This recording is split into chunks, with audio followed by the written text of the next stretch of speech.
10 Diet and Exercise Tips for Prostate Health. What can I eat to reduce my risk of developing prostate cancer? This is one of the most common questions physicians hear from men concerned about prostate health. Undoubtedly, many hope that their doctor will rattle off a list of foods guaranteed to shield them from disease. Although some foods have been linked with reduced risk of prostate cancer, proof that they really work is lacking, at least for now. Aim for a healthy eating pattern. Instead of focusing on specific foods, dietitians, physicians, and researchers tout an overall pattern of healthy eating, and healthy eating is easier than you might think.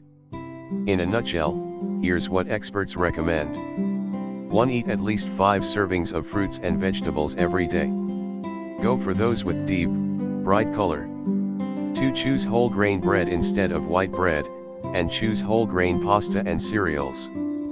3. Limit your consumption of red meat, including beef, pork, lamb, and goat, and processed meats, such as bologna and hot dogs. Fish, skinless poultry, beans, and eggs are healthier sources of protein. 4. Choose healthful fats, such as olive oil, nuts, almonds, walnuts, pecans, and avocados. Limit saturated fats from dairy and other animal products. Avoid partially hydrogenated fats, trans fats, which are in many fast foods and packaged foods. 5. Avoid sugar-sweetened drinks, such as sodas and many fruit juices. Eat sweets as an occasional treat. 6. Cut down on salt. Choose foods low in sodium by reading and comparing food labels. Limit the use of canned, processed, and frozen foods. 7. Watch portion sizes. Eat slowly, and stop eating when you are full.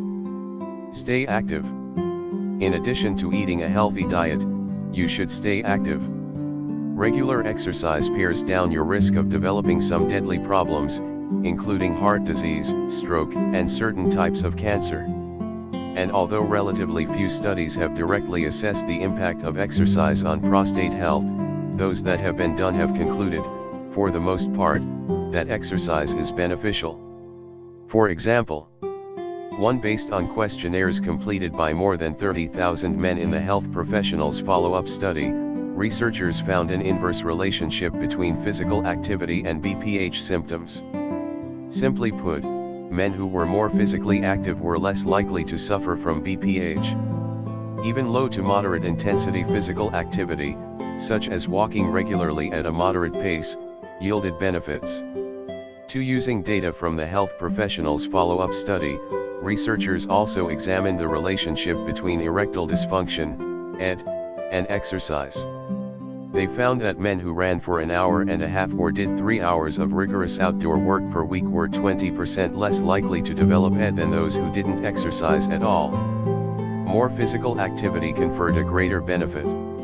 Interestingly, regardless of the level of exercise, men who were overweight or obese had a greater risk of ED than men with an ideal body mass index, or BMI. 3. Italian researchers randomly assigned 231 sedentary men with chronic prostatitis to one of 2 exercise programs for 18 weeks, aerobic exercise, which included brisk walking, or non-aerobic exercise, which included leg lifts, sit-ups, and stretching. Each group exercised 3 times a week. At the end of the trial, men in both groups felt better, but those in the aerobic exercise group experienced significantly less discomfort, anxiety, and depression, and improved quality of life. If you liked this video, please give a thumbs up and consider subscribe to my channel.